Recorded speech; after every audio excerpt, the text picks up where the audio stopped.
cheap portable coolers that promise ice-cold drinks for a weekend often turn out to be a disappointment the moment you pull the lid back and find half-melted cubes or a thermostat that never quite reaches the set temperature. I've seen a lot of friends regret buying those budget units because they end up spending more on ice and still get lukewarm beer.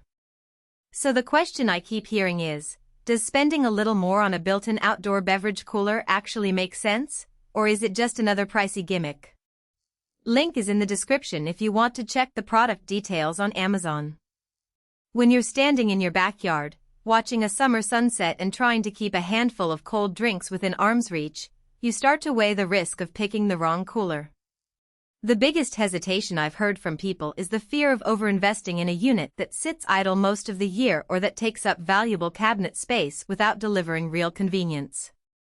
On the flip side, a cheap standalone cooler can become a constant source of frustration, spilling water, struggling to keep drinks at a decent temperature, and having to lug ice buckets around.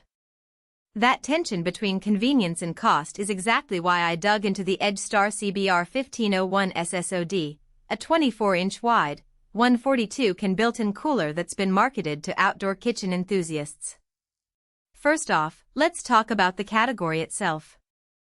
Outdoor beverage coolers sit somewhere between a regular fridge and a portable cooler. They're designed to be installed in a countertop or cabinet, blend with the surrounding cabinetry, and keep a steady temperature without the need for bags of ice.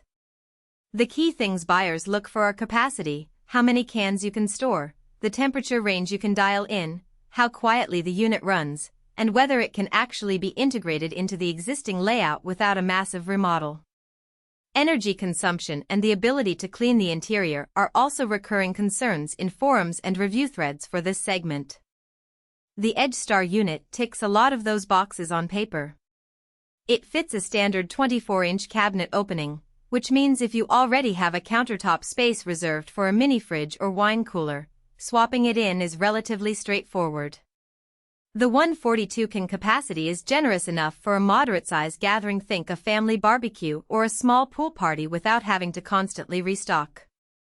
The stainless steel door not only looks the part but also seals well enough to keep humidity down, which is a subtle but important detail for outdoor setups that get exposed to the elements. Now, who should actually consider buying this? If you've built an outdoor kitchen with a dedicated prep area, or you have a permanent patio bar that you use weekly, this cooler becomes a functional extension of that space.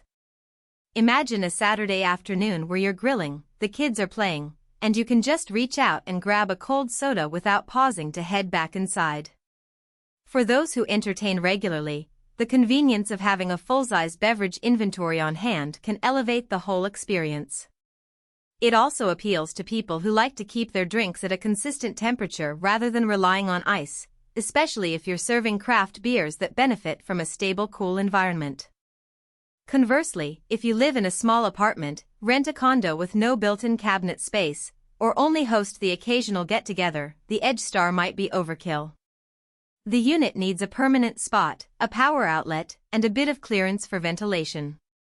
For someone who just needs a cooler for a weekend camping trip, a cheap portable cooler with a removable ice bin would be far more sensible. Even for homeowners with an outdoor kitchen, if your beverage consumption is limited to a few cans a week, the 142-can capacity is more than you'll ever use, and the extra square footage could be better allocated to a grill or a sink. Let's get into the practical strengths that actually show up in daily use. The temperature control on this model is fairly intuitive.